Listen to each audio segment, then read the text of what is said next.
Hey guys, welcome to the second episode of the MadMusings podcast. I'm today's host, Maverick, and of course, joining me is Mad Lad of Culture. Mad Lad of Culture. Hey everyone. Hey. It's 2 months since the previous podcast, man. Oh my god. Yeah, and hopefully you guys have went and seen the first episode of the podcast, which is of course on Mad Lad's channel. Basically, if you guys are watching for the first time, it's sort of like what we normally do. Each seasonal, kind of like a seasonal review, what we thought of the last season, what we're watching for the next season, that kind of stuff, basically. Yeah. So basically, this is where we just wrap things up with the season and just see what to look forward to. I mean, me and Mary enjoyed doing this when we were back in Taiwan. So that's what I said, you know what? Let's just do a podcast about it. And yeah, I mean, for anyone in Mary's channel, this is a new this is something you guys didn't expect because I was never really mentioned quite a lot. But now here you are, guys. Now you guys know about it. So yeah. We're trying to like do this a little bit more, and obviously if you guys like it, then we'll continue doing. But even if not, well, me and Matt, we're still gonna do it. Me and Matt, we just normally talk a little bit about what we're watching, anyways. So just view it as two friends chatting along, basically. Yeah, this is a very informal podcast. Just enjoy it that way. Just feel it that way, man. Yeah. So anyways. On today's agenda, so as I mentioned, we are going through the summer season first. I didn't watch too many episodes here, but maybe Matt can chime in on a bit more of the other series in this season. And also we'll talk a little bit about Evangelion as well. It's not a seasonal one, but it released in summer. So there's that. And then of course, thank you, Amazon, by the way. Thank you, Amazon, for releasing early. Yeah, and then of course next season. So with that being said, let's just jump right into the summer season, shall we? Yep. All right, let me quickly share my screen and whatnot. So this is my anime list. And yeah, so I mean, I can quickly say right now that I've watched 4 seasonal anime from summer, which is Tensura, Realist Hero, Sonny Boy, and of course Magia record. So I guess let's maybe go through those by order first, right? So Tensura Part 2, second season. How do you feel about it? Well, I mean, obviously the rating speaks for itself. It's a very good season, I guess. I mean, although I got to criticize, I mean, I mentioned this in previous podcasts with my other friends in the US, that the one thing that I did not really like about part 2 of season 2, or basically part 2 of season 2, is just the fact that it was kind of a slow start again. Like the thing about the part 1 is it was just like me talking. I mean, I understand that they're trying to build up the whole allies and stuff like that, trying to build up just the moments to the point where they need to deal with Clayman and everyone works together on this. But couldn't you at least done it in 2 or 3 episodes rather than prolong it to 5 episodes? I mean, of course, they had to dive into the politics and the whole backstory, and of course what they view Rimuru as. So that's I mean, I can understand that those are important too, but it's just that I felt it was a bit too dragged out, and I thought it could have been just done quickly so that we can get to the good stuff. Which, I mean, don't get me wrong, many loyal watchers will always stick to throughout the season, but still, man, that is like the only thing that I did not like about this season. It's just that the whole dialogue stuff was dragged out. But in the end, though, the second half of the part 2 was really worth it, though. Although I was actually kind of surprised how easy Clayman was. Yeah. And by the way, I fully agree with Matt as well. I talked a little bit about it in my own videos. Like I'm actually a guy who likes the world building, the politics, dialogue, and all that. But really, I feel like the pacing was just all messed up. You want to like sort of put some of that within the hype moments, right? Or the moments where things actually do happen. Maybe like half an episode or at the very least, maybe 1 episode of this sort of building, and then another episode of things actually getting done, right? But they decided to squeeze like all of the world building and dialogue and whatnot into, what was it, like 3 or 4 episodes back to back, and I was just like, okay, I'm really interested in this, but I kind of also want to see some things happening as well. So yeah, I fully agree with that. And the ending there, honestly, I thought it was like such a big troll by the anime. They keep on building this up and saying, "Oh, this is a really strong guy."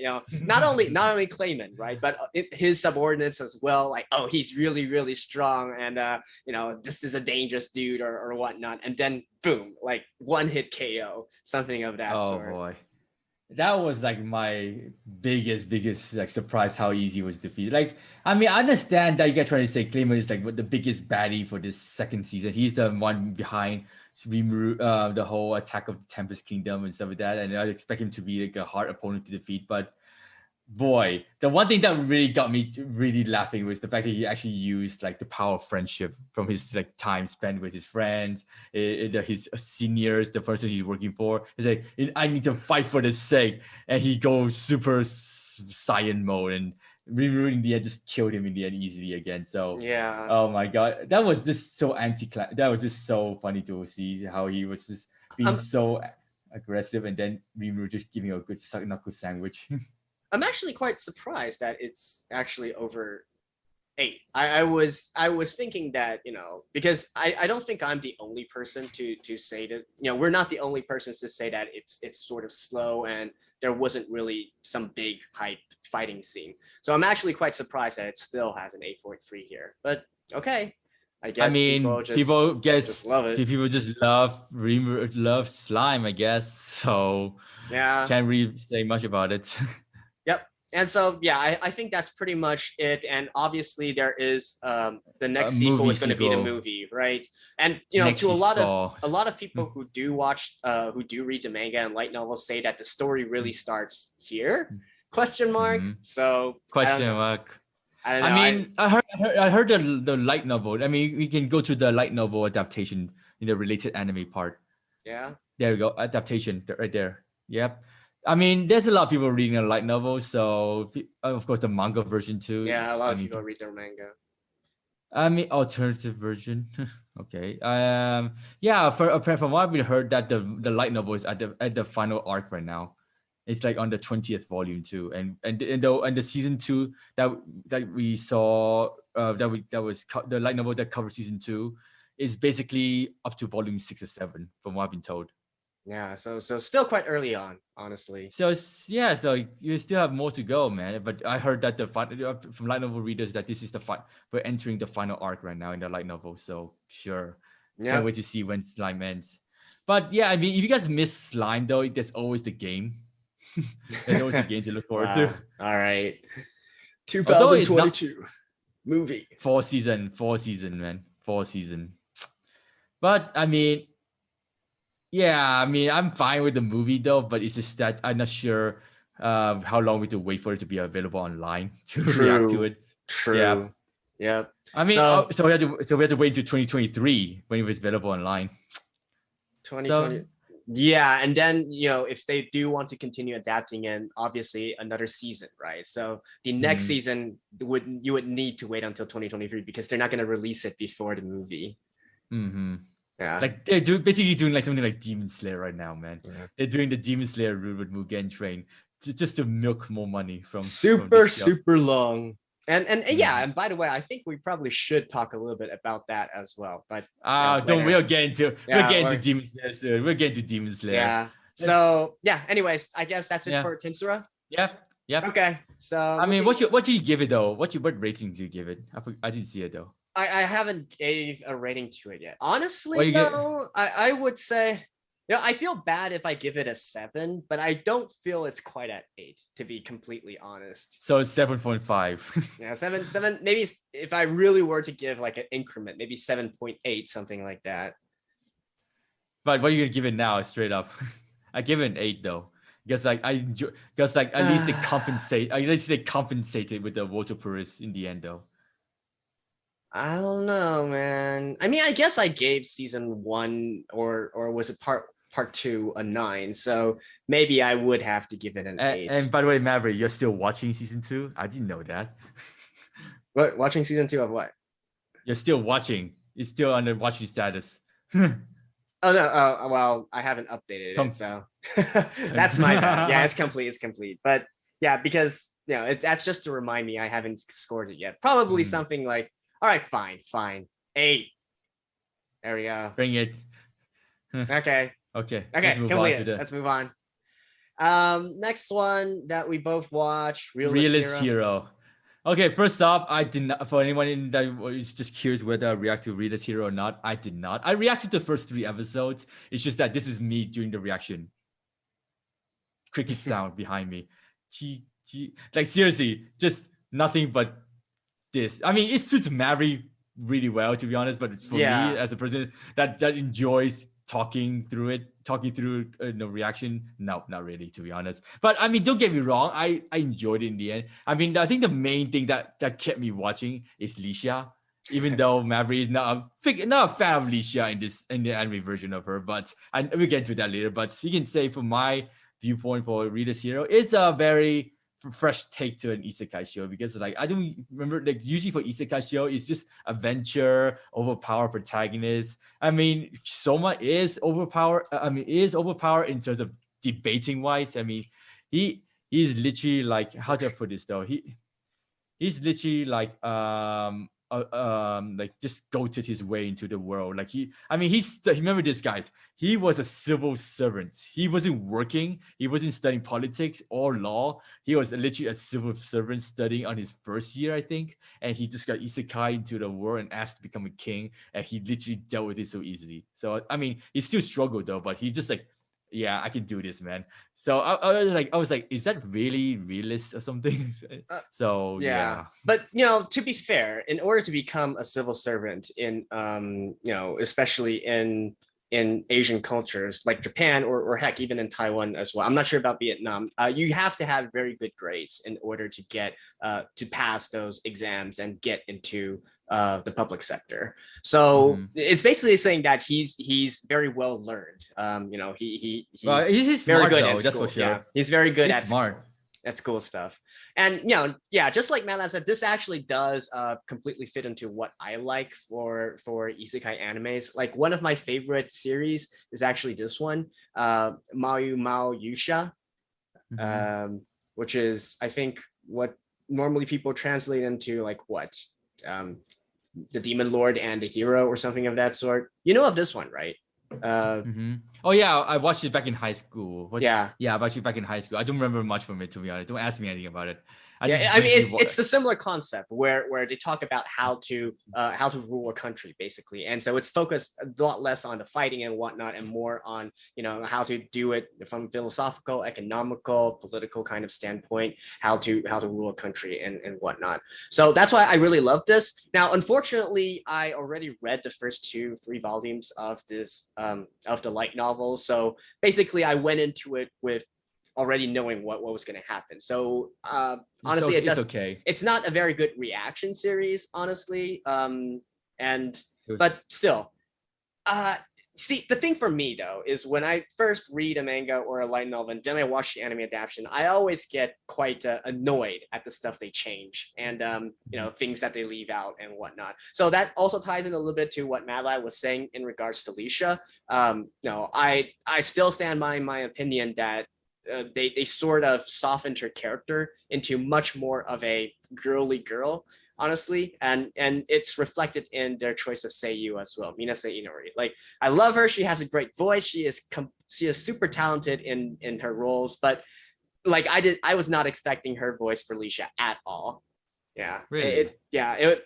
Because like, come on, when you cast Minase Inori, it's always that kind of a character, right? It's much more cutesy, much more, moe, if you will. Not entirely true though, because she has a role in the for summer season, that voice and that character that is require her to go more with this mature, deeper tone voice. But yeah, I'll get into that later with the show I recommended for you, Maverick, specifically. But yeah, continue on.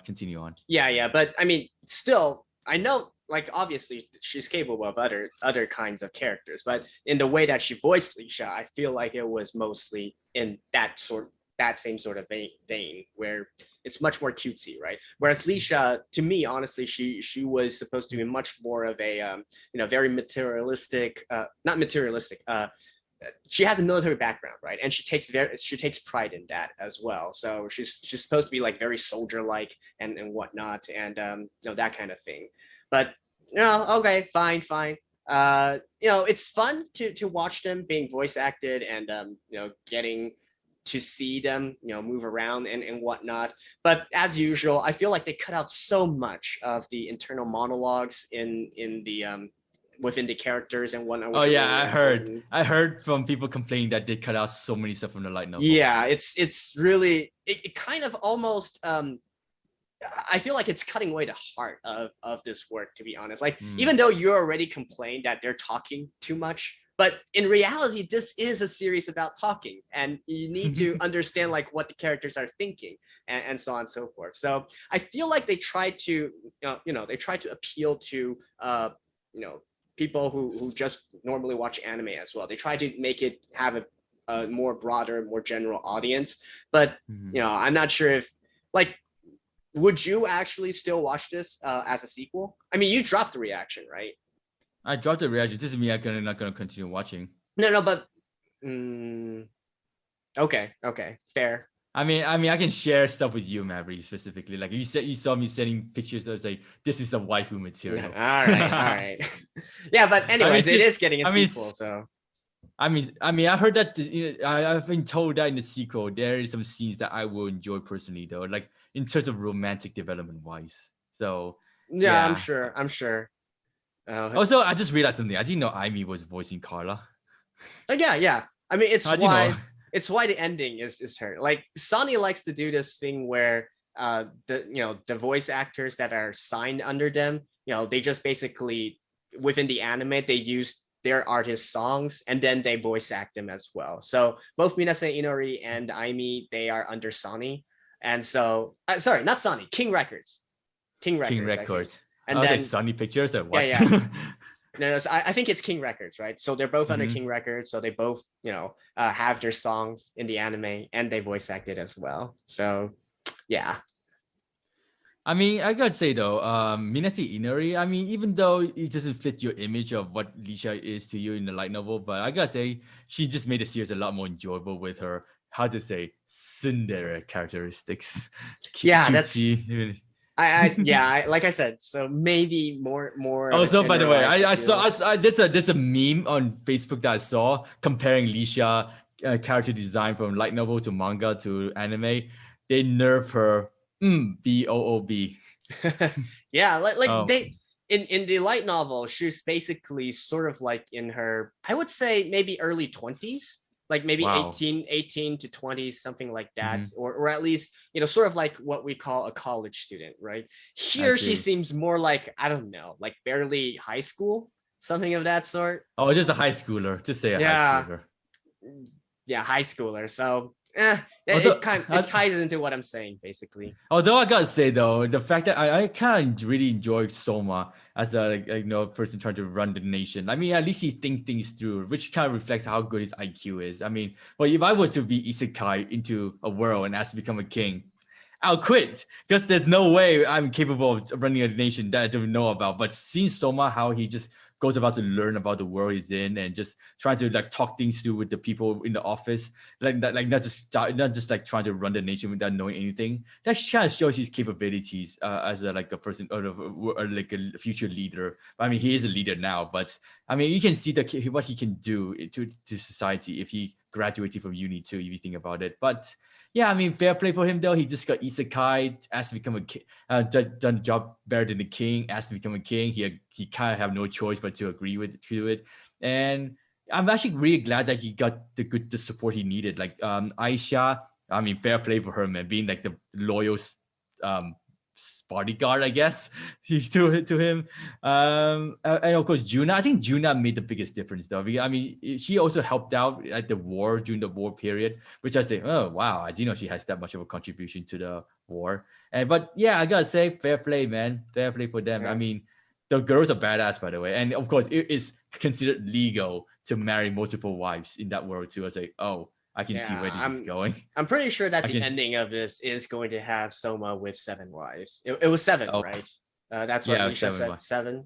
Yeah. Wait, I know for sure that Juna and Aisha, but who else? Rora too? I'm guessing Roroa. And if I were going to guess as well, probably the current what's it called? The current empress or saint of the empire.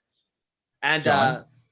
no, not John. She's the sister, right? I mean, her sister, right? I'm pretty sure if my experience with light novels, holds true, probably, the one who's ruling the empire right now, that girl. And if I were to guess, I would bet that on the demon side, there's probably going to be an important character who is female as well. And she will also be one of Soma's wives. Okay, fair enough. I'm looking forward to part 2 then. Yeah, I don't know. I haven't read that far, honestly. But if I were to venture a guess, I'd say that should be a pretty natural sort of development. Yeah, sure. Why not? I mean, looking forward to part 2. Yeah, so part 2. Okay, before we finish up with Realist Hero, I'm not a fan of Lisa cutting her hair at all. Oh, okay. I mean, yes, you can't stick it. She cut her hair. Yeah, I want to continue to serve Soma. So I cut my hair and show my loyalty. I was like, yeah, could you done something else? But sure. Yeah, sure. Girl cut her hair when you want to show signs of change, I guess. Whatever, man. Yeah. I mean, that scene itself, again, that kind of ties into what I was saying about the internal monologues and whatnot. She actually had an entire thing where she talked with Soma about about the general George, right, and about how she really, really respected him. And so, Soma himself, he was kind of worried how Lisha would view the entire situation, like view Soma going into war against George and who Lisha would actually support. So that's why that scene existed, actually. But they kind of just, went through it without really elaborating on it. So yeah. I'm surprised you gave it a 7. I thought you were gonna be generous with it, but I guess you're too generous. No. Like I said, I don't like. My philosophy has always been, if I'm a fan of the series and I see it being adapted in a way that I don't like, I'm going to give it a low score. Yeah, that's always been my philosophy. Why not a 6 then? Because I don't think it's deserving of a 6, right? It's still fun. It still has the maybe like 70% of what should be in there. So 7, I feel like is a good score, right? If they added the monologues and whatnot, if they didn't have the character changes, it would absolutely be a 9 for me. Remember this, guys. The episode is only 23 minutes long, so they had to sacrifice some scenes. Yeah, I know. But, and there's always a saying though. Light novel always have the worst adaptation into an anime than a manga. So yeah, completely agree. True. Yeah, so let's move on then. Yep. Let's move on. Next one is I guess Sonny Boy. Although you hate it, right? Remind me again? What did I give Sonny Boy? Let me just double check again. You guys don't want to know. You guys don't want to know. My god! You want to see what I gave it? You see here? You gave it oh my god! When I saw that score, I was like, "How?" Memory enlightened me. It is so good. Like, no, but honestly, I feel like I can totally understand where people are coming from when they give it a low score. And I actually agree. Like, if you don't like the premise of it, if you don't like what it's trying to say or whatnot, I would totally agree that it's not very interesting in of itself. But for people who do like to look at it, who do like the psychological aspects of it and whatnot, I think it's great. I think it's absolutely fantastic. And it actually does have a consistent theme throughout the entire anime. It's just choosing to... It's really much more like art, I have to say. It's more like people would have different interpretations of an artwork. And, some people would say, like, for instance, modern art, right? Some people like it, some people hate it. It's more of that kind of thing, right? Okay. I mean, how about the story? Yeah, what's bad about the story, right? Like, do you hate the story because nothing's happening, because you don't understand what it's trying to say, or is it because I think it's more so I have some expectation things gonna get wild in terms of them using their abilities and stuff like that, in terms of the conflicts and stuff. I mean, there is conflict, but not the sort of conflict I was expecting. And I was hoping that the story going into that, seeing some, how to say, some sort of X-Men sort of stuff, but no. That was not the case from the very beginning. I had no expectation of that from the very, very beginning. So, and of course, I mean, the reason why I still gave it a decent score in my list. You can go and check it out if you want. Yeah, I was just watching it for the animation. I'm really enjoying the animation. Oh, the audio visuals of this is so fantastic. So great. I know. And that I can give credit for, and of course the voice acting too by Oi Yuki. I really enjoy her voice acting, man. So yeah, that's why I keep watching to the end. And of course, this is what happened when I watch Sonny Boy. It comes out this way, it comes out the other way, and I just like, okay, move on. I was completely engrossed by what they were trying to say, and even starting like, do you still remember like the sort of, it started out as a pretty stupid story actually. You remember Cap, the baseball guy who was talking about like talking about baseball, talking about monkeys playing baseball. You remember that part? Oh yeah, I think that's where we turned many people down too. For my podcast area, for my people that are in my podcast area, in my other podcast, we will roundtable. Make sure to check it out, of course. So that's maybe especially like one of my friend Memory said that monkey playing baseball. Yeah, that took me out of it. So that part actually made me love it even more. So you can see why it's so polarizing in a lot of ways. Like I was completely that 20 minutes flew by quickly. I was like, okay, I want to see like where is he going with this? What is the end result of all of this? Like I think there's a sort of natural beauty in the ending of that story. How the people tore the empire apart and whatnot. It's sort of talking about the the cruelty of the majority and that kind of stuff. But again, if you don't like to explore like philosophy or political concepts and whatnot within anime, I can totally understand why people would be kind of turned off by it. But I have to say, if you went into the series thinking that it was going to be a supernatural, superpowered fighting anime, like what the hell were you smoking? Maybe I interpreted differently than you, but we have our expectations. I mean, even from the very first episode, I think it was quite clear it was not going to be that kind of anime. They were using superpowers and stuff like that. I was like, maybe they could go into that direction. No. It's completely a coming of age anime. I mean, don't get me wrong. I have my problems with it as well. I feel like there are still parts that are not fully explained. Oh yeah, there's also one big thing that didn't get me enjoying the show is that I cannot even like any of the characters at all. Really? Yeah, I enjoy the voice acting, but I can't like any of the characters at all, especially Nozomi. I thought I gotta like Nozomi, but nope, I don't like her personality at all. Really? So yeah, I love Nozomi, and I mean, I keep on thinking to myself whether it's just because I'm biased that she's voiced by Onishisari. But honestly, I think Nozomi is so interesting a character. Yeah. Mm-hmm. Do enlighten me, man. Do enlighten me. Like I literally when the final episode finished, I said yes, I can finally forget about Sonny Boy and move on. But yeah, and that's like, oh no, I still got a podcast with Maverick. But then I mean the waifu characters that you like and the waifu characters that I like, we are very differ. We clearly differ. So I think that kind of ties into why also in regards to Nozomi and whatnot. But yeah, I mean I would honestly say that Nozomi is probably my favorite character that Onoshi voiced right now. Out of all the other characters, I probably really like Nozomi the most. Not McQueen from No, not actually McQueen. I mean, she's cute and all that, but from a pure character wise, and like someone who I would actually want to, have a relationship in real life, I would probably say Nozomi, to be honest. Oh, really? Okay, yeah. Interesting. Okay. All right. Yes.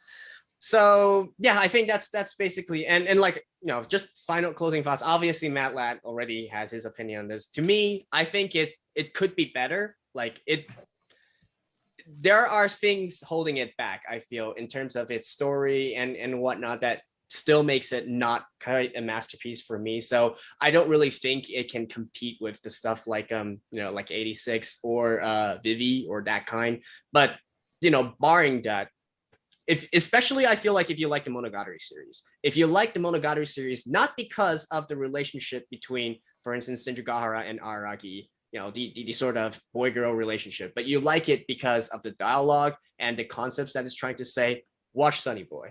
If you're watching Monogatari because of the relationships between the characters, the sort of flirting and all that, then don't watch Sonny Boy. Okay. All right. I mean, I'm not sure whether I'm not sure whether you agree on this or not, because like me and my other friends in the other podcast kind of agree on this. And I know this may offend you in some ways, but I think Sonny Boy was overhyped. It's over. I think it's underrated.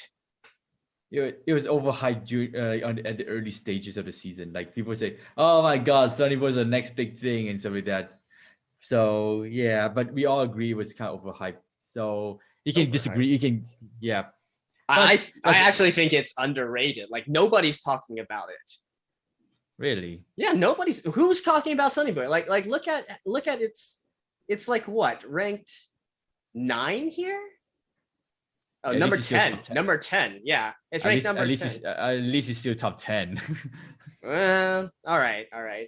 But anyways. Okay. Anyways, moving on to something better, man. Magia record. Let's go. Yeah, and like Magia, again, we have like different opinions on this as well.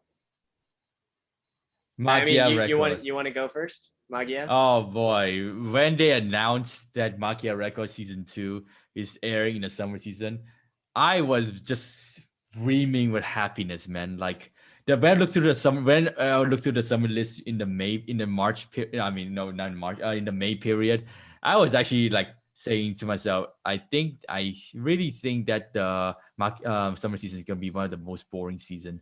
But then Magia record came and like Superman to save the day. Oh my God, my summer season was saved because of Magia record. I really enjoyed from start to finish. I mean, especially the first 5 episodes where we get to see some masterclass shaft animation, man. Like I wasn't expecting that sort of like quality in the animation, the fight scenes, man. That took me off guard. And also, I also theorized that we may see Madoka, Homura, and of course the others from the main series. But I wasn't expecting them to be that early on in the first episode, man. Like that took everyone by surprise. Yeah, no, that was pretty hype. I was like, it was like literally. Magia record was literally the number 1 training in Japan for 2 hours for 2 or 3 hours every Saturday, man. That shows how popular Magia record is, and I kind of explains why I really enjoy the show too, because like seeing them blending different worlds together rather than just focusing on the Magia record side of things. I really enjoy a good like multiverse. I really enjoy a good multiverse, man. Like seeing them fight, seeing Iroha and Madoka meet, seeing those two could do the connect and stuff like that. Oh my God, that is just pure fan service too. Although I gotta say though, the one thing that I was kind of disappointed with Magia record is the fact that they could have done a bit better with the whole build up of the build up of the drama with Tsuruno, because like I feel like her backstory wasn't as strong to get me feeling sorry for her, especially on the last episode. And also some of the fight scenes I felt like could have been a bit longer too. But yeah, I mean that's just some minor stuff to be honest. But everything else though, I mean, I really enjoyed it, to be honest. I mean, although game players have some different opinions about it, I mean, they actually like the fact that they explained the Doppel system really well in the Magia in season 2, but they weren't too happy that they kind of went a bit off route from the game and went a bit too anime original. But again, though, that's just nitpicking from those who are nitpicking from the game. So yeah, I mean, in the end, I still enjoyed it though. I really enjoy seeing, the fact that now we're getting to the more serious side of things, fighting the water purists. Well, I think we won't be fighting water purists now, since water purists is now going to Kitahama. The main city from Madoka series. Yeah, the main series. And although I gotta say, the one thing I also like about this series is that we actually get to see what happens if you overuse the Doppel system.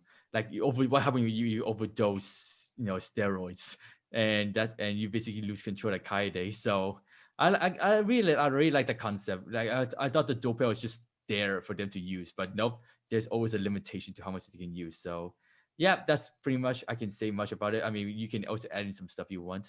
Like, it's so funny, right? Because your nitpick about Tsuruno, that's actually basically the reason why I gave it an 8 instead of a 7. Oh, really? Right. Yeah. Because and I said this many times in my own episodes as well. Literally, I could not care less about any of the 5 characters of the Magia, record series.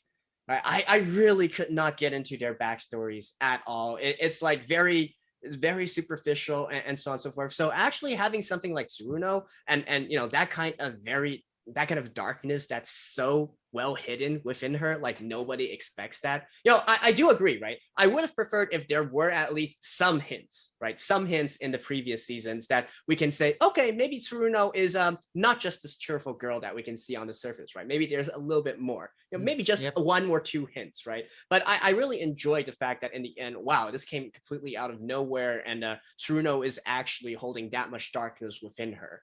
I really like that storyline. And so that actually pushed my opinion of this, of this particular season, of this particular part a lot more, because the rest I agree with you, right? The animations, particularly from the first, I guess 3 or 4 episodes, like fantastic, right? Even though the fight scenes actually weren't 5. Actually 5. 5. No, I mean 6 onwards is where we got to start to see a bit of a faulty to the animation. No, but I remember episode 4 or 5 didn't really have much fighting. My recollection is mostly from the first 3 episodes, because that's where I thought, I was really impressed by the quality of the animation and what was happening on screen. So like that was fantastic, and obviously seeing Madoka and the others, that was, like you said, pure fan service. As someone who is a huge fan of the original series, obviously I love that. But the rest, they still didn't really go too much into what the entire, even though they explained a little bit about Dopel system and whatnot, they still didn't really get into the main storyline, like what the hell is actually happening. Even at the very end there, they don't really explain too much. I thought they would at least give a sort of cliffhanger hint or something, but no, nothing at all. She just said, okay, I will now explain everything. The end. Oh, that was so, oh my God. Like, at least give us something, right? Give us something. Well, don't worry, guys. We can wait 2 months. Just wait 2 months, man. Just wait 2 months. Yeah, but so yeah, that's basically it for me. And I mean, if you think about it, they had to do something to get us excited for the final season. So it's part of a marketing scheme, though. No, but if they really do want to market it, they should like throw in like one line of dialogue to draw us in, and then people would be exploding and like, oh, what does she mean by this? Is there something that and people can theorize, especially because this is an anime only ending. They're not actually going through the game story, so lots of people can have discussion here, right? But as it stands, because she just says, I'm going to explain everything, and then nothing. Like, what are we supposed to discuss, right? Yeah, we can't. I can't theorize about anything. So, yeah. Also have to give credit for Yachio's character this season, man. We really saw how hard she fight to get Ira back. The episode like 2 and 3 was just like, oh my God, Yachiro, man, dude. Now that is some redemption for your character. Like, I wasn't really a fan of Yachiro in season 1, but season 2 kind of like say, yeah, she has those qualities in her after all. She cares in the end. Happy days. So yeah, she cares about Iraha. But what about Sana? What about Tsuruno? What about I mean, you saw at the end though. She said she apologized. So so to Tsuruno, Felicia and whatnot. But okay, fine. I mean, I don't really want to harp on this too much because also here's let me ask you this: do you think the team Madoka returning back to the city at the last episode? And of course, since Walter Perez is heading back to the city, some people say that it could actually lead on to the 4th movie or something, in another timeline. Yeah, I think so. I think maybe that's what they're going, because honestly, like the full story of Madoka hasn't ended, right? And nobody knows what's going to happen. They keep on changing. They keep on switching back and forth. In the original series, we had an ending, and then movie 2 we had another kind of ending. Movie 3 we had another kind of ending. So we really don't know. It's a timeline hopping by home run, man. Homura is going through a different timeline. Yeah, going through different timelines, trying to get different kind of endings. So I could totally see a scenario where that ties in directly. I feel like Madoka's death is an absolute point though in Madoka series. Like there's no changing it. She's gonna die however it takes. That's why Homura did what she did in movie 3, and that caused a huge outburst of fans. see, here's the thing though. Here's the thing.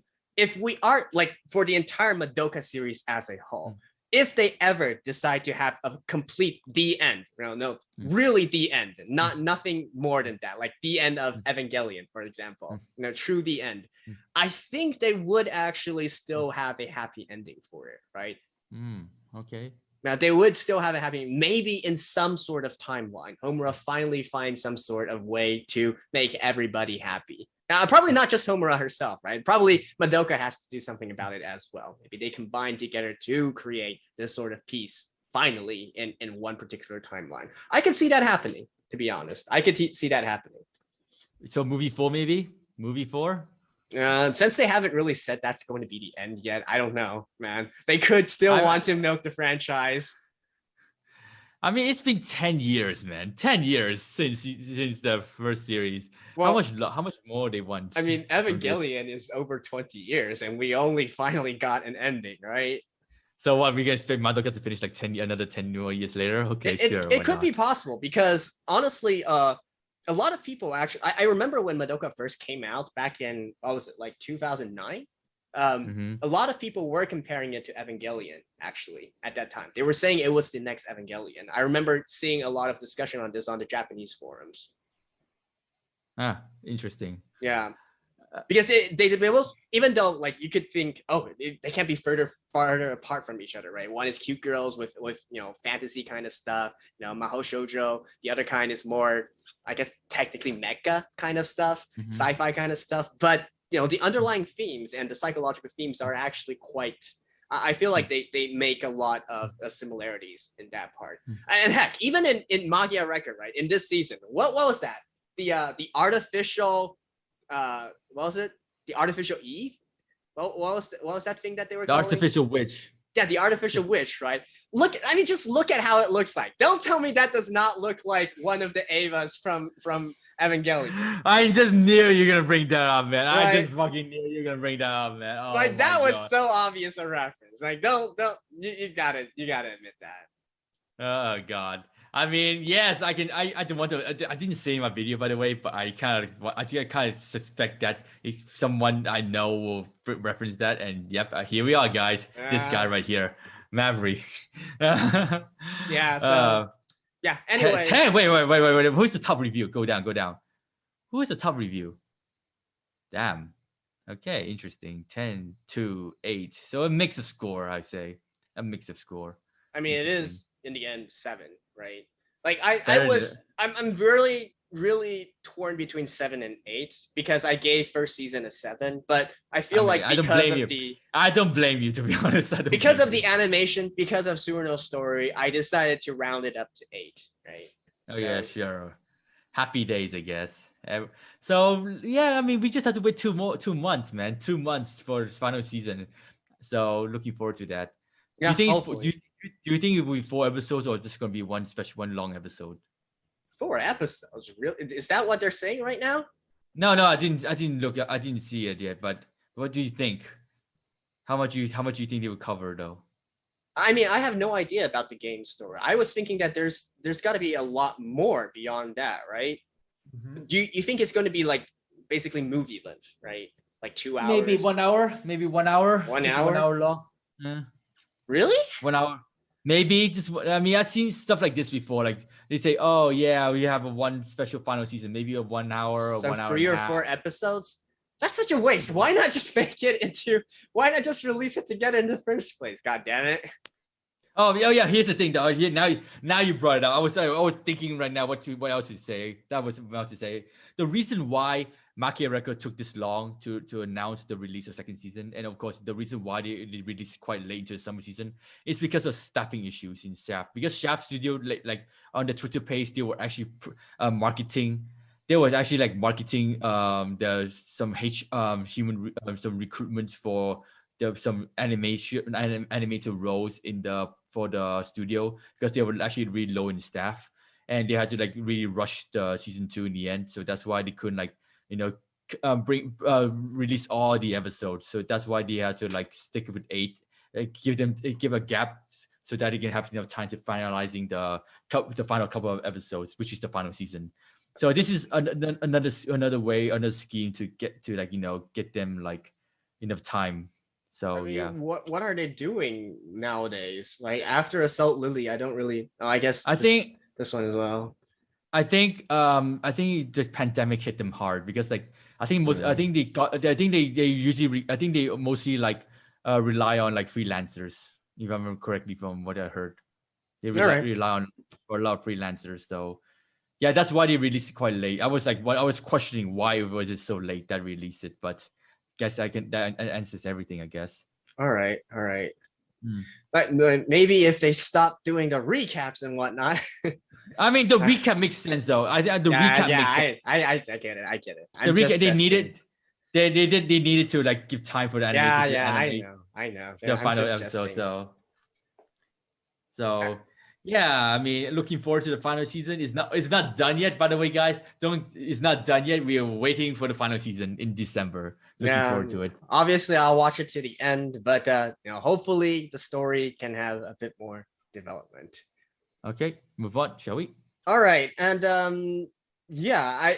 that actually had a nice tie-in with Evangelion. But before we talk about that, is there any other kind of any other anime from this season you want to talk about, like specifically? Like I haven't watched the rest of it, but I don't know. I mean, you have the opportunity though. I mean, since this is carry on to the winter season, like I mean, we'll continue in the winter season.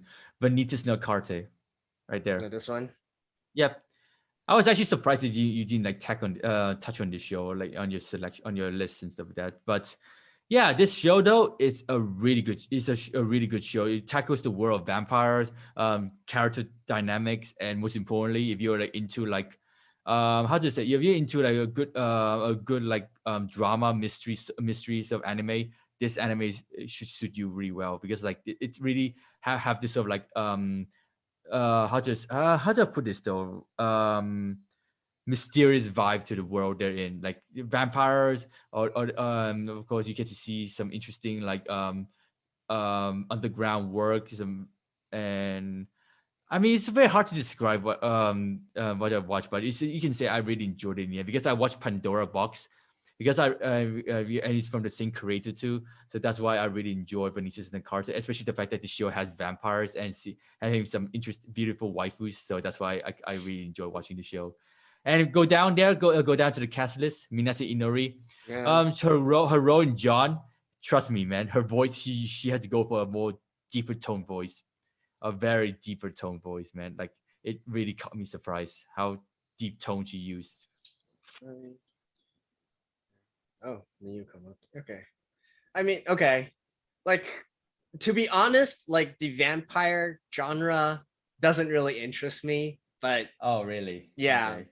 But I'll see from next season if there's but there's actually quite a few interesting ones from next season, so I don't know. Maybe not. I mean, I specifically I took a look at this before this season to see, if I wanted to react to it or not, but I don't know, man. It's but do you want to so basically your recommendation of this is that, if you like vampires, if you like, handsome guys and beautiful girls, watch this series, right?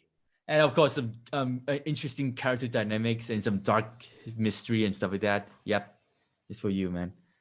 I can't really say much because it will be spoiler, but yeah. Okay.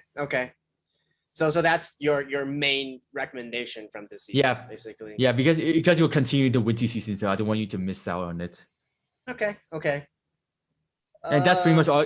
The rest is just like, if you enjoy it, you enjoy it. By the way, how was Maid Dragon? Because I know that the original was quite well received. What about the sequel? Even better. Oh, it's even better?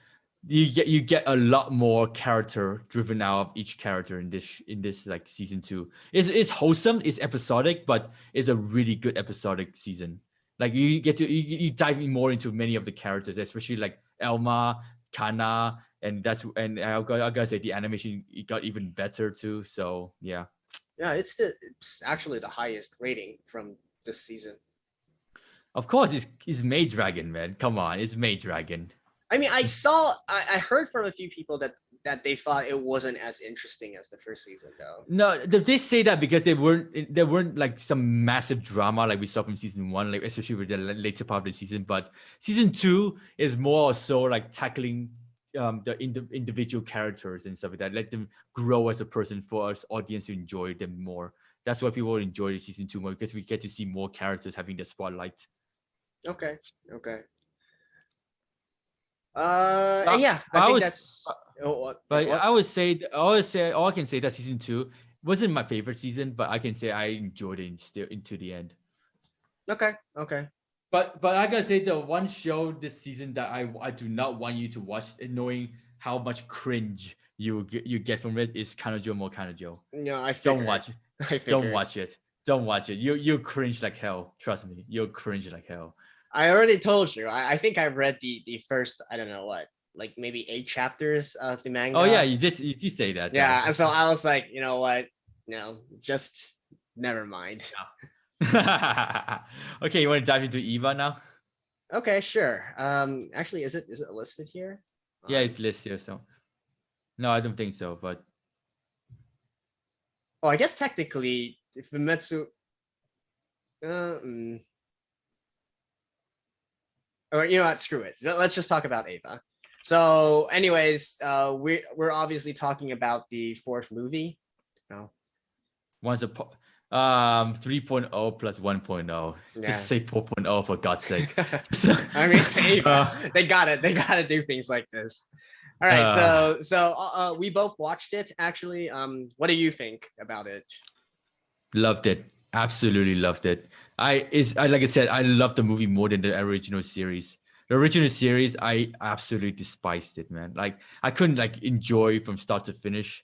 Well, except for the end of Evangelion movie, I kind of like, okay, it gets good from there. But then when I watched the movie, absolutely love Evangelion, man. Like I don't know what is it. Is it because of the animation? Is it because of the new approach for the story or something? Or is it because he introduced a new girl, Mari? Well, either way though, I enjoyed it to the end, man.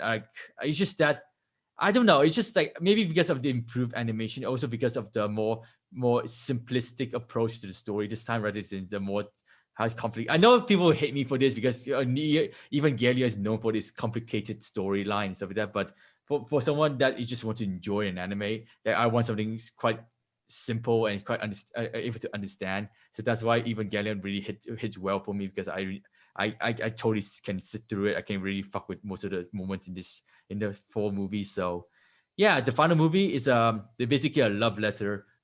Sorry, that was a mosquito. It was basically a love letter from Ano, saying that this is the finale.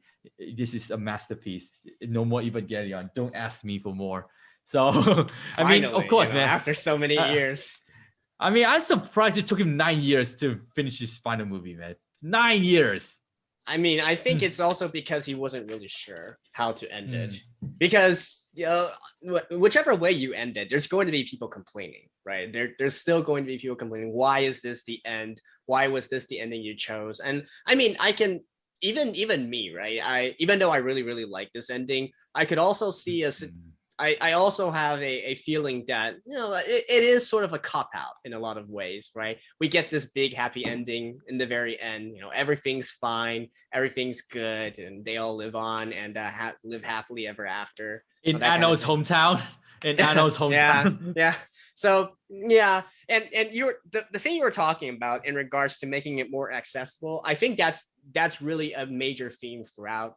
You're really combining all the 4 movies here in a sense, because especially from the 3rd movie onwards, I feel where they really, at the end of the 2nd movie was basically the part where things really became completely different from the original series, right? Oh wow, no shit.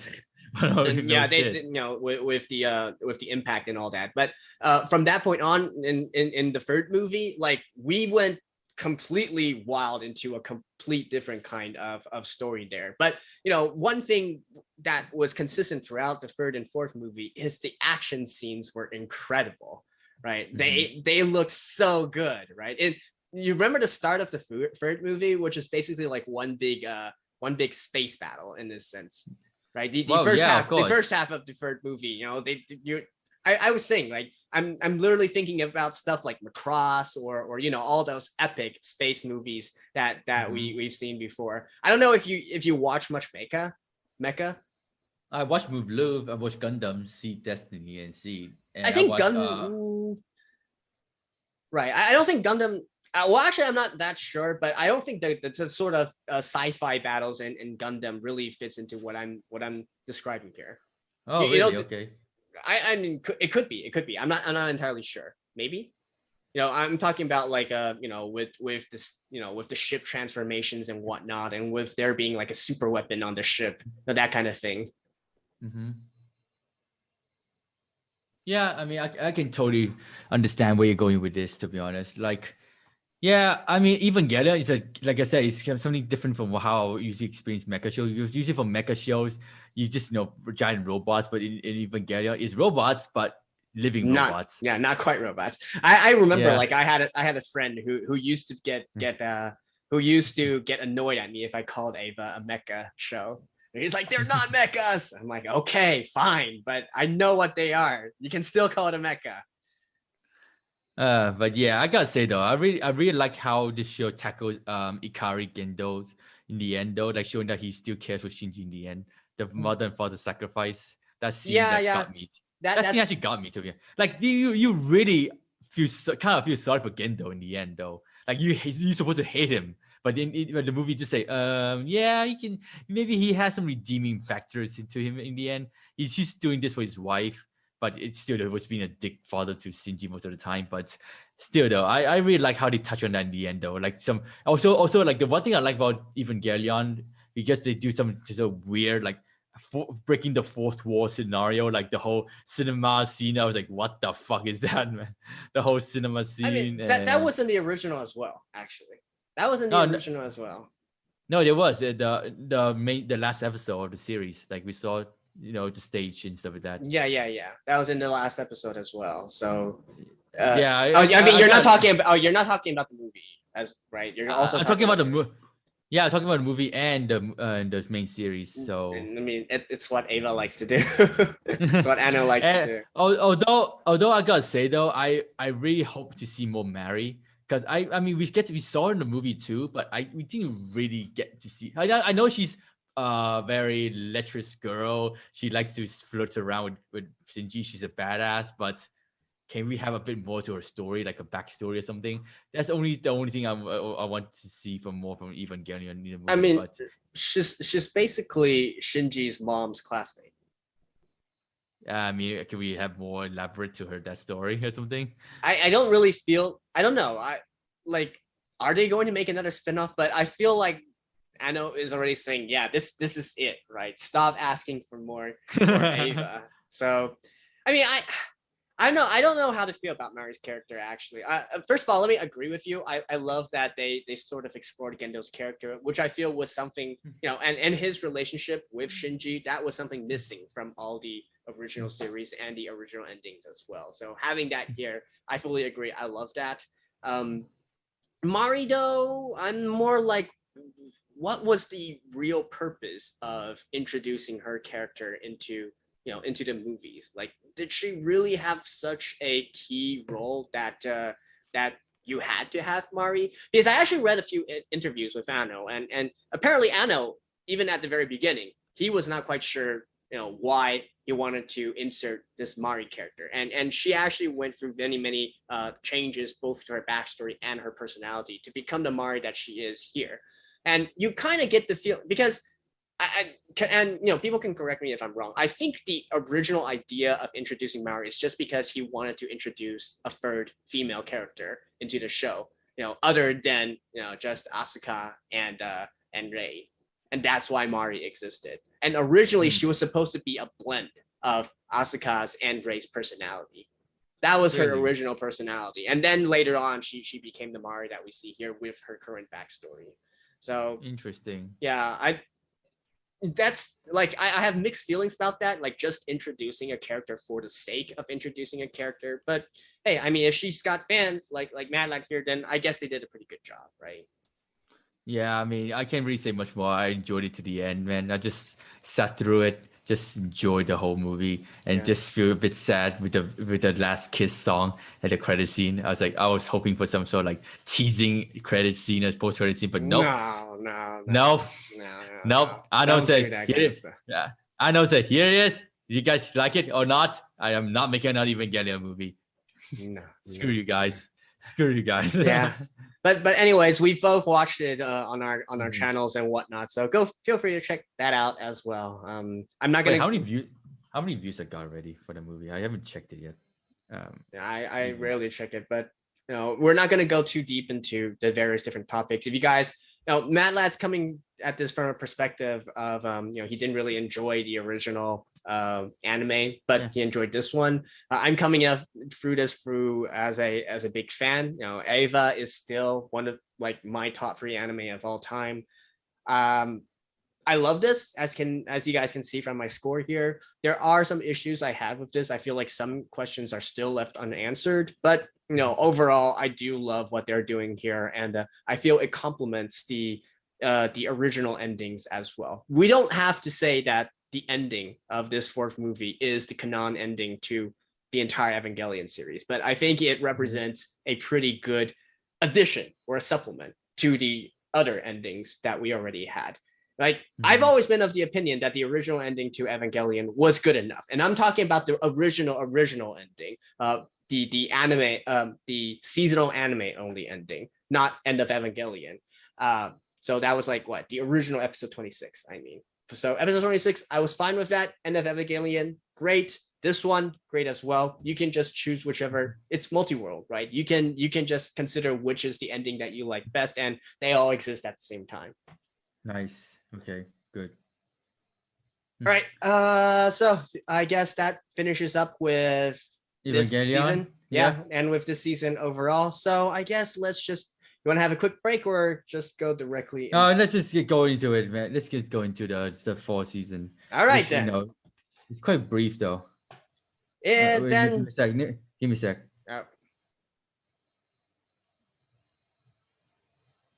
No, actually, then.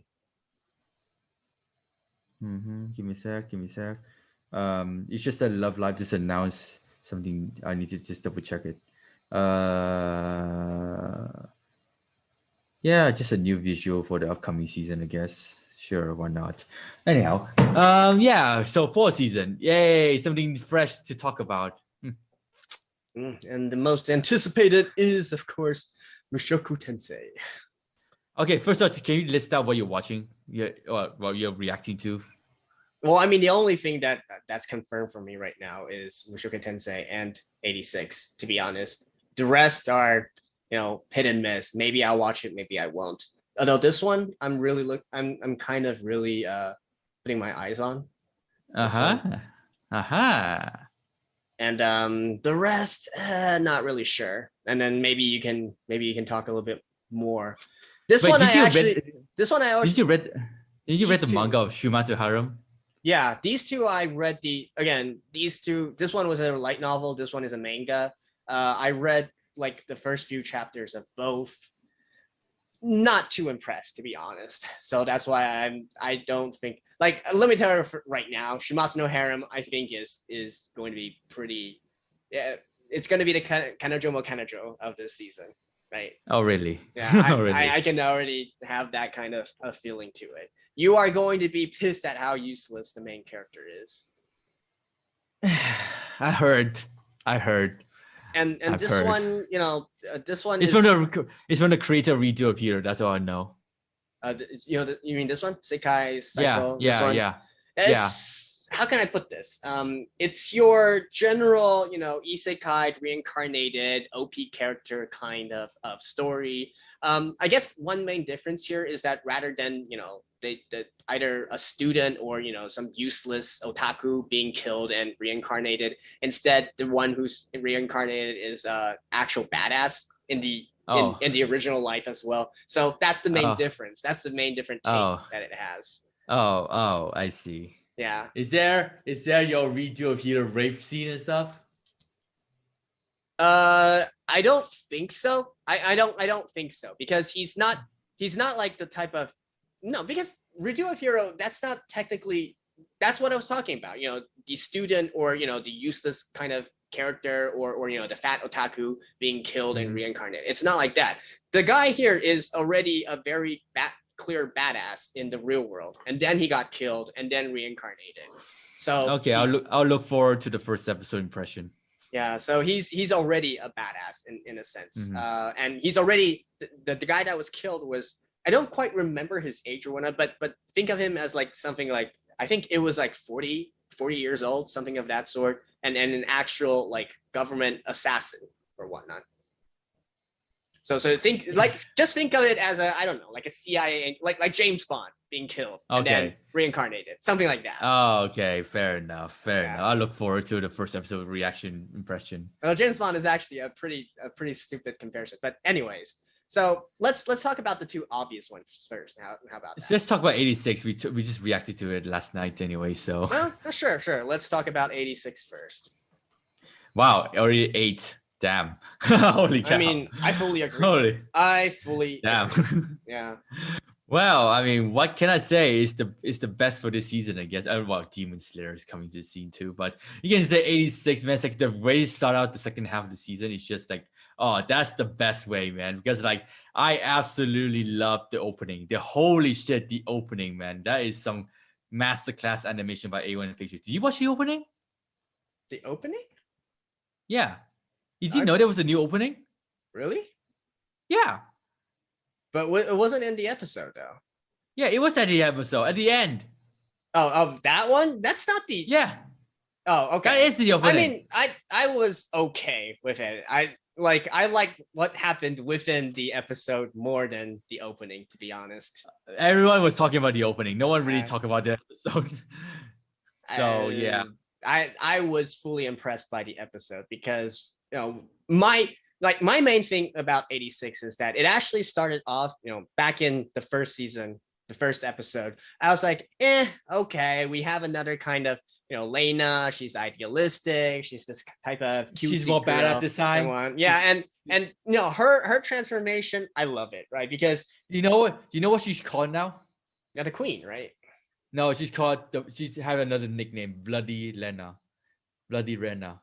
And that was what happened. Well, I mean, I think I heard that, but I think right now what most people are calling her is the 86 are calling her the queen, and I think her fellow citizens are calling her Bloody Lena. Bloody Rena. Yeah, that's why she's waifu material, man. She's absolutely waifu material now, because like, dude, the way she handled the commission, the commissioner, the higher up, would say, yeah, but still, my lieutenant colonel, my success is also down to your success too. So I was like, oh boy, that was savage in the end, man. Like, dude, like she able to stick her, she able to like talk back to her leader, like her higher ups, just like that, and just like the fact that she was too very straightforward with her decision and stuff like that too. It's just like, bruh.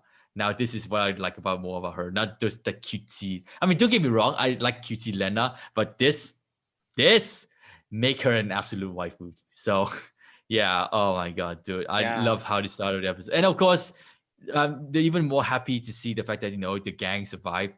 Well, yeah, because Shin's brother saved them. I guess you put it this way. I was expecting Shin to survive, but for them all 5 to survive, I was kind of like, I hope they don't do this too often, to be honest. Like, I hate it when one thing that really impressed me from the first season is that they really went through with killing off the characters. Yeah, that's what I felt refreshing from this, because this is in the end a war, a military story, right? So the fact that there is that kind of death happening actually made me love it a lot more. Oh, Maverick, you might go to more characters for a second. More characters. I just need to see one. See, is there the one voice actor I saw from last night? No, it's not there. But I swear to God, voice actors? Rin Tosaka, Ueda Rena. There's one character that sounds just like her. I haven't double checked yet, but I think that's her. No, but I mean, which character are you talking about? No, it's not here. It's not here. It's not here. It's one of the soldiers for Ernest Zimmerman. Like she was talking with Zimmerman in the office about Shin and his friends from last night. Oh, you mean the one? You mean the one who wanted them to join her? Yeah, basically. I didn't think she sounded like Ueda Reina. I think it was Ueda Reina, man. Like, really? It sounds just like Rin. So I was like, it has to be. So all right. Anyways. Yeah, I mean, anyhow, let's go back to let's go back to the main topic. So yeah, I mean, what do you expect from the second half of the season? Well, Federico wise. Federico. I'm very glad that this is how the way the story develops. So one thing I've been impressed with throughout the entire 86 series is that the author really, the author has their shit together. That's all I can say.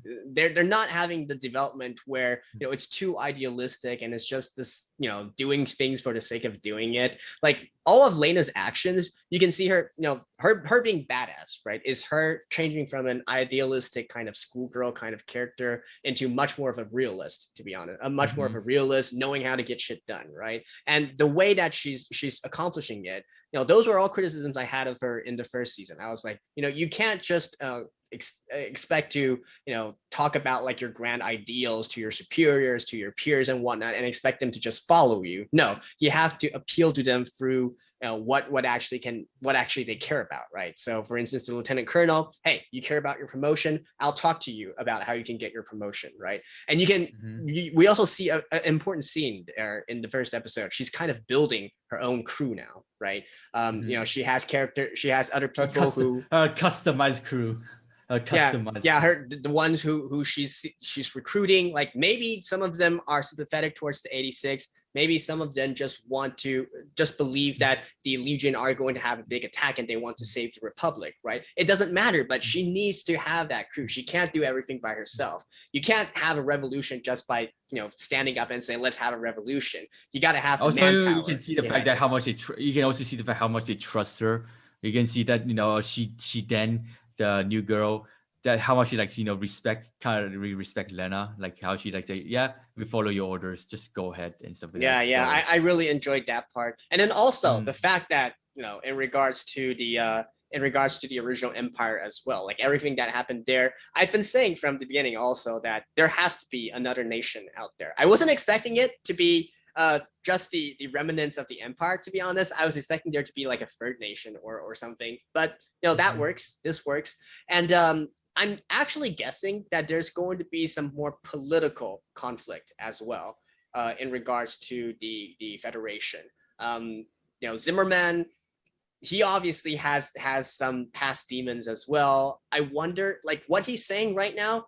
He seems like a pretty good guy. He seems to be working, towards some pretty idealistic goals as well. I do wonder, though, if this is going to turn into a situation where his past demons is going to cause him to make some decisions that, on the surface is good for the people, good for the nation and whatnot, but maybe is going to come into conflict with the desires of individuals. Like, I could totally see a situation where Zimmerman might make a decision that's, benefiting, in his mind, benefiting humankind, benefiting mankind or whatnot, but it involves the sacrifice of some of the key characters or whatnot. I kind of feel like that's we're also going to go towards something of that sort. Fair enough, I guess. Fair enough. Yeah, and I mean, I'm glad that the audio visuals are completely on point as well. And the first episode back is certainly quite a callback to the first episode of the first season, right? Starting out from the train track and all that. Yeah. I guess we just have to see what to expect more. I mean, we can't say much now because we're anime only. So, but so far I'm quite impressed with how they start up. Can't wait to see more Frederica because I'm pretty sure she has quite a story to her.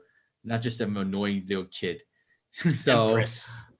I mean, she's the former. Yeah. I mean, I'm actually wondering if Zero Man was the one who killed her parents.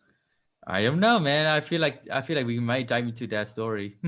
Yeah. So, anyways, definitely really looking forward to 86. One of my most anticipated for the season as well. What do you mean? You're watching it. Continue watching it. It's not anticipated. Anticipated is Take OP Destiny. What?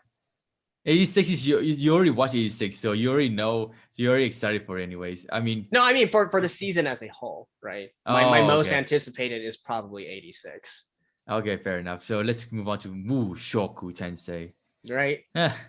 I mean, I can't really say much about it. I was one of those people that's still not there yet with Mushoku Tensei. I really? Enjoyed it.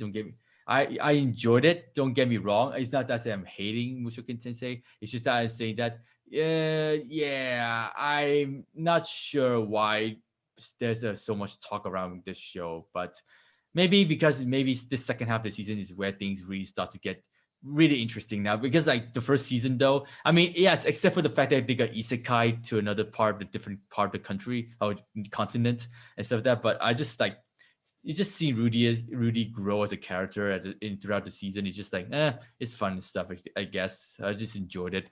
But then you can see the fact that, seeing him and forming a team with what's his name again?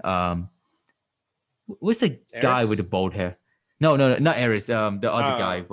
I can't remember as well, actually. Prequel. Go to prequel. Let's go to prequel. Ryuja? Yeah, Ryuja. Oh my god, his name's so complicated to remember. Ryuja, yeah. By Daisuke Namikawa. No wonder his voice sounds so familiar. So yeah, I mean, it's a very fun season. I enjoyed it. It was wholesome to the end. But I've been told that the second half of the season is where there is sort of drama that we will start to like say, oh, damn, this is a very serious show after all. So yeah, that's what I got from it. From the I mean, we already saw lots of this. I'm pretty sure that this is not going to be a sort of wholesome anime. I have read the light novel before, and I pretty much ended around when the second half is starting. So I'm really looking forward to this, because now this is the first time where I'm really completely blind as well. So, but I mean, even back in the first season, we already saw signs where this is going to be a pretty serious story, right? Yeah, but I wasn't that fully convinced. So, but I mean, maybe the PV I watched earlier is enough to say, yep, it's gonna be a good season. So.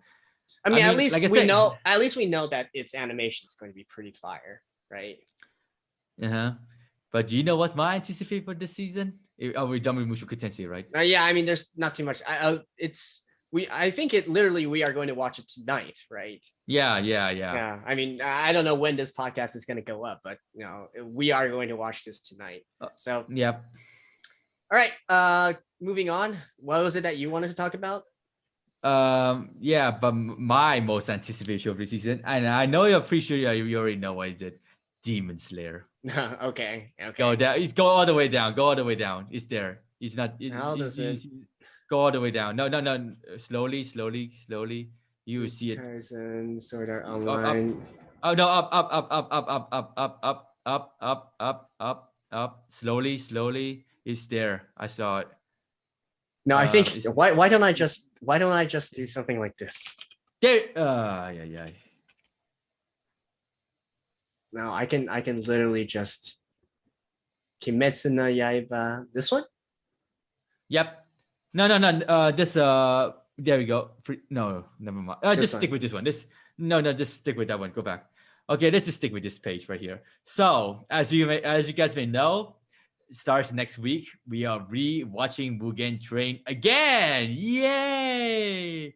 As a 7-episode special. There we go. Alternative version. There we go. Yeah, this one. Yeah, this is the one, man. This is the one. So starting next week, we will be re-watching Mugen Train again, basically with different new scenes added in. 70 new animation cuts, new background music.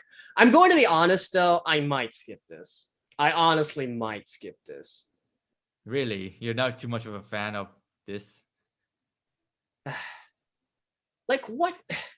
If I really was trying to, milk the content and whatnot, I probably should. But I mean, I just don't. I would most probably be one of those guys who just checks, okay, can somebody compile like a list of all the changes, and then I'll probably watch through that and oh yeah, that's your video. I'm not gonna go through like in the entirety of it once again, although 7 episodes, man, I don't know, man. I'm really more waiting for the one in December, the actual sequel. Yes, I do feel like this is quite like I wouldn't be hard. I wouldn't be a bit harsh here. Kind of like a dick move by Ufotable and Aniplex that they decide to do something like this because like, dude, then what was the movie for then? Seriously, yes. What was the movie for? Yes. Of course, man. Number one all time. Cha-ching. I mean, it's kind of makes sense though because like the manga is finished. They need to find many ways to milk money from this series, so they gotta like do this to get more money out of Demon Slayer before they reach the the final arc, which is still a long way away, by the way. So yeah, I gotta say though, not a fan of how they approach this, but again though, it's understandable. They want to milk as much money from Demon Slayer as much as possible before they reach the final arc of Demon Slayer, before they before they lose their number one prize money earning anime.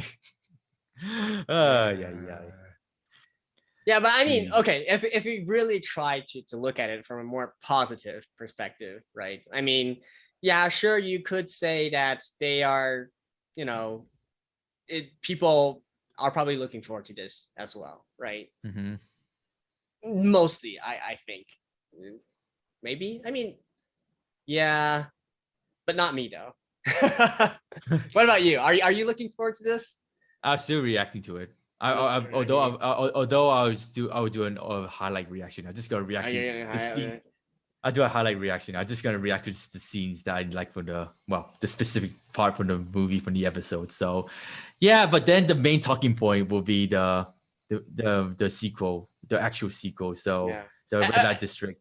And by the way, guys, this is for our viewers right now. Both me and Matt Lab, we have done like an entire discussion episode for Mugen Train. Yeah, for Mugen Train already. So you guys feel free to go check that out, because that's also tying into at least my decision of why I don't want to watch this once again, because literally it's not going to be a blind reaction, right? And it's not. It was never and then also to be a blind reaction. And then again, there's not going to be any sort of discussion point, because we already talked about everything we want to discuss. So at least that's how I'm coming from. So if Matt is still going to react to it, and hey guys, go check that out. I will say right now, I'm leaning 90% towards I'm probably not going to watch it again. I mean, you can check out the first episode. The first episode is original. Really? Okay. Yeah.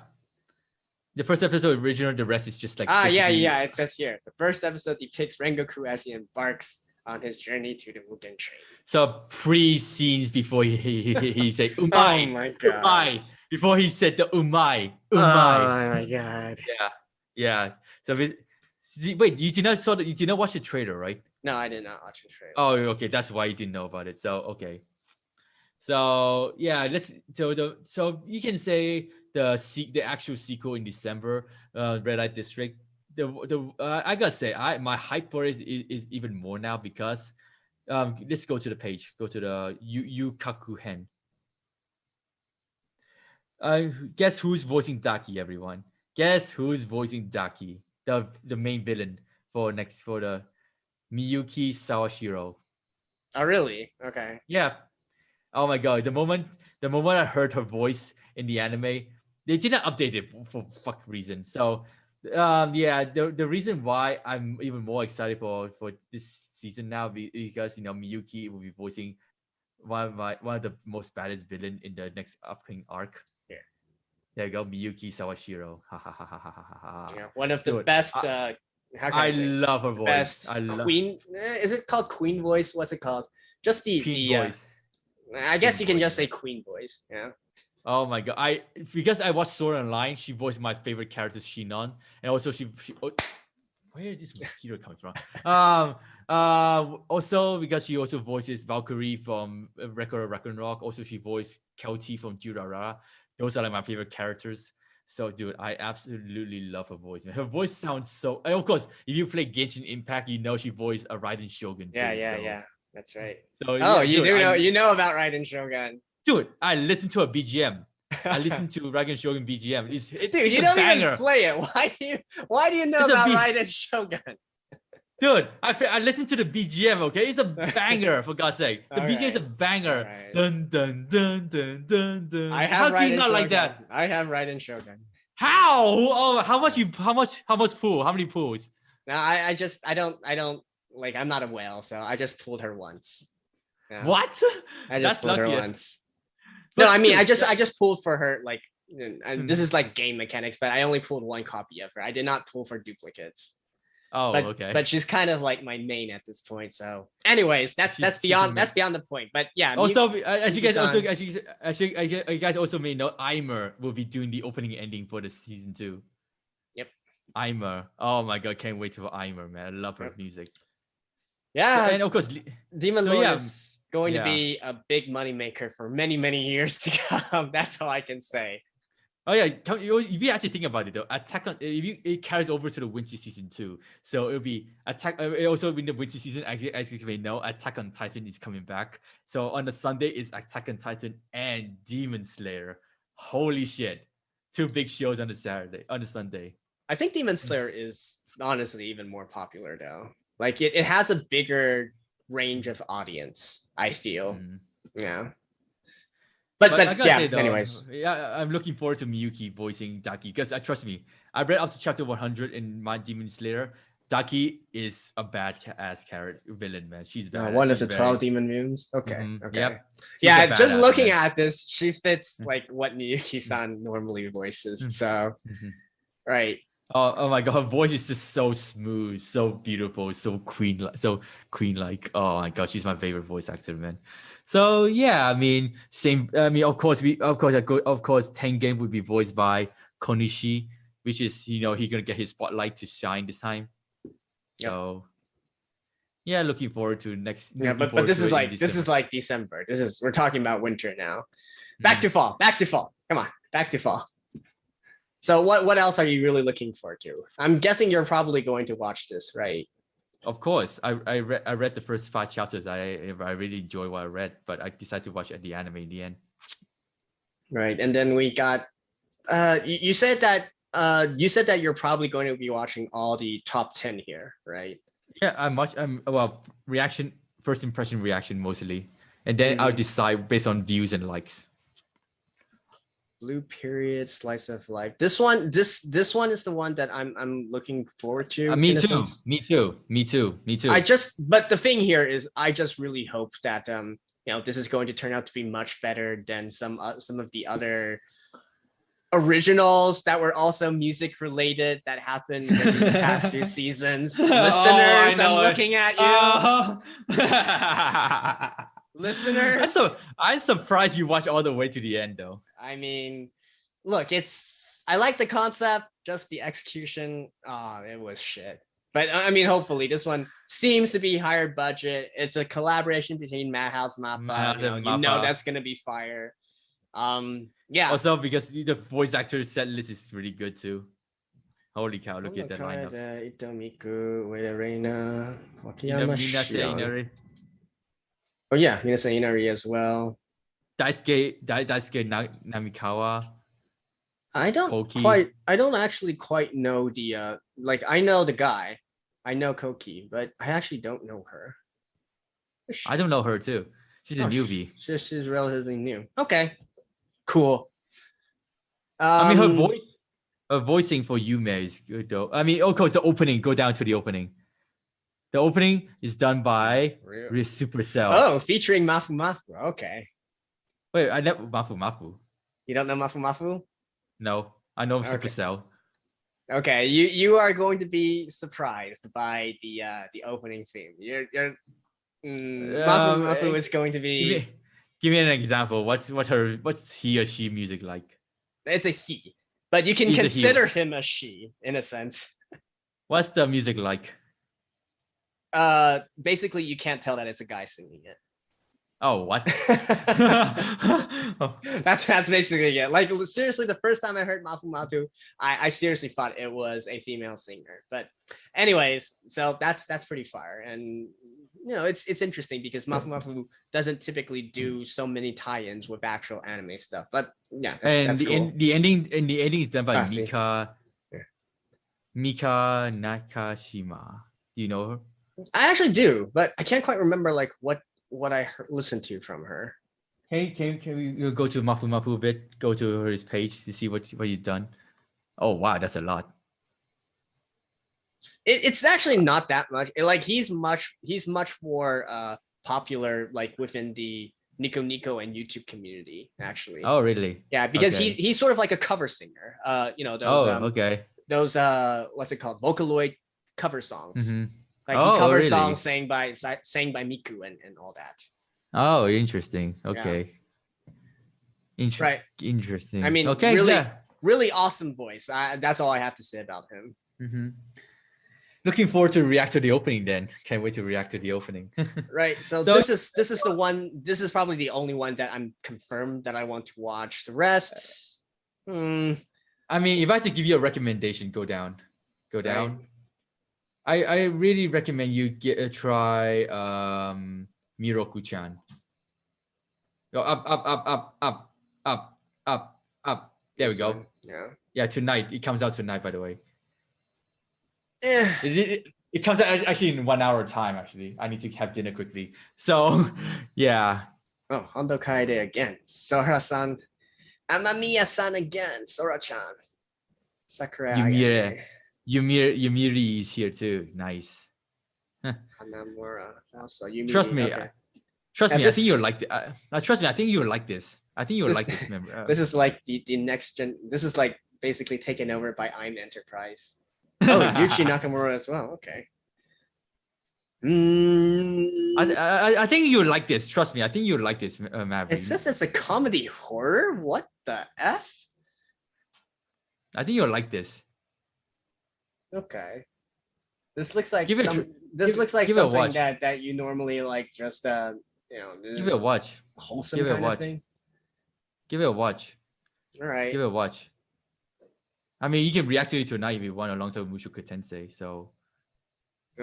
Okay. Trust me, I think you'll like it. Okay. I really think you'll like it. So everything else is just like hit or miss for me, to be honest. I can't really say much about it since I haven't given a first impression. Oh yeah, there's one idol show that I was reacting to this Friday called Selection Project. Down. Oh, I know about Selection Project. I heard that it's very similar to Idly Pride, isn't it? More like Idol Master from what I can see. There we go. This one. Selection Pro. I watched the first episode. Holy shit, it kind of blew me away how the first episode went. Like I wasn't expecting that ending, to be honest. I really wasn't expecting that ending. It's an idol thing, but Kodokawa, dude, I was actually not planning to watch this, but then Kodokawa has been like pushing this anime out. Yeah, they're pushing this very hard. Yeah, Kodokawa is like really pushing this, and I was like, okay, I'll give the first episode a watch. I liked it. Absolutely liked it. They're trying to make this into like the next big idol franchise, basically. And it's really as far as I know, this is going for a different format. They're actually going more towards the because the idol scene, actually there's the normal Japanese sort of idol kind of thing. Selection Project is more, I would say it's more like Korean idols in a lot of sense, really? Where you have the idol auditions and whatnot, and it's very like cutthroat and so on and so forth. It's a little bit different, I feel. The one thing that impressed me with the first episode is that they actually bring girls from different region of Japan coming together, rather than just one big Tokyo area. I think that's the entire reason for them. Like 9 different areas, right? 9 different areas, 9 different girls and whatnot. Yep. And the voice actors, though, they are like such newbies, seriously. All 9 of them are newbies. The reason I actually know about this is because 9 of them are newbies, right? And then the 3 supporting characters are respectively Hayami Sari, right? The second one is, who was the second? The guy I kind of forgot. Like, who was the guy? The guy was. Yeah, no, Hayami Saori was the one that Daisuke Ono. Oh no, yeah. Ono Daisuke, and then the other one is actually Onishisari. Mm-hmm. All the three of them. Yeah. Wait, Onishisari is here too? Yeah, she voiced the Seira from Seira. Oh, Stella. Oh, yeah. Oh, the foreign girl? Yeah. Oh, yeah. Wait, I didn't recognize it with Saori. Holy shit. Because you basically only listened to her Momo voice before. Yeah. That's actually much. Yeah, that's actually much more of a normal voice. But anyways, so that's why I know about Selection Project as well. And yeah, they are really going. A lot of the I think a lot of the newbies here are also in a lot of the other sort of more idol shows. I recognize Hinaki Yano. She voiced from Love Live. She's a voice actor from Love Live. Yeah. So. They're really taking. There go you. And Kita-san Black from Uma Musume as well. Yeah, a lot of the characters here have overlap with Love Live or Uma Musume or Aimas or so on and so forth. Mm-hmm. Well, it seems like this could be the next idol project, big idol show. Yeah, hard to say. So anything else that you specifically want to talk about or look at? If there's anything that interests me, I'll tell you about it. But yeah, so far the fourth. If I just say, are you going to look at this? I already reacted to the first episode. All right. I already reacted to the first. There's one show I'm actually interested for the Monday anime reaction is Down There, Go Down. Where is it? Up. Wait, what's it called, dude? Oh, there we go. Cute Ketsuki Sugu Shinu. There we go. Vampire show. Yep. You guys read the synopsis. Just read the synopsis, and then I think you see why I'm interested. Game loving, just so happens to wake to everything. He dies, blah blah blah. A wimp who turns. Okay. So this is more of a sort of like comedy kind of thing, I guess. Yeah, I think this is comedy.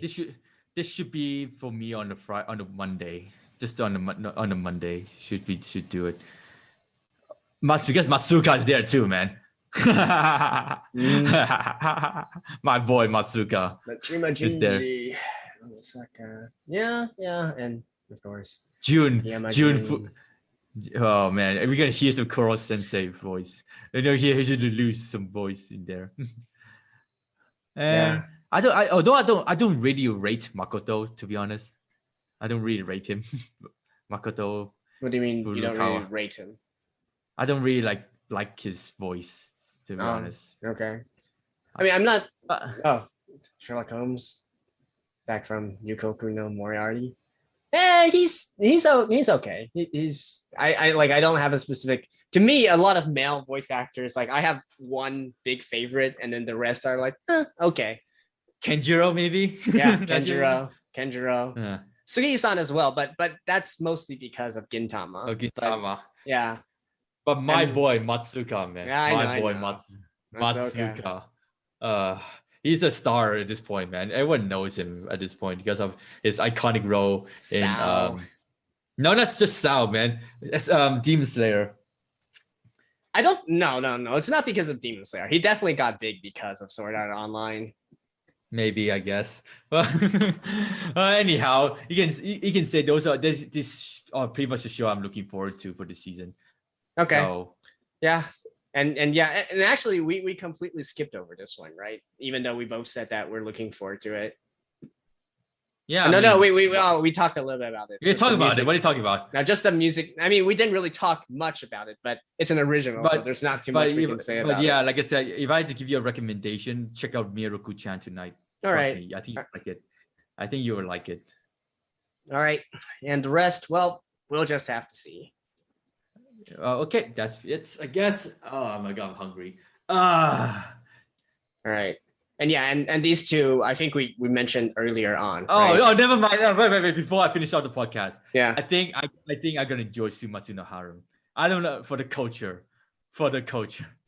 I mean, enjoying it for the culture is one thing, right? Like, don't get me wrong, the designs of the girls in those are pretty damn good. Like, I'm not gonna lie, but that just makes the uselessness of the main character all the more infuriating, if you get what I mean. But did you finish them? I did not finish. No, I didn't finish. I did not finish. I think I left at like chapter 15 or whatnot because I couldn't stand it anymore. Yeah, I couldn't stand it anymore. I was like, when are we going to do something here?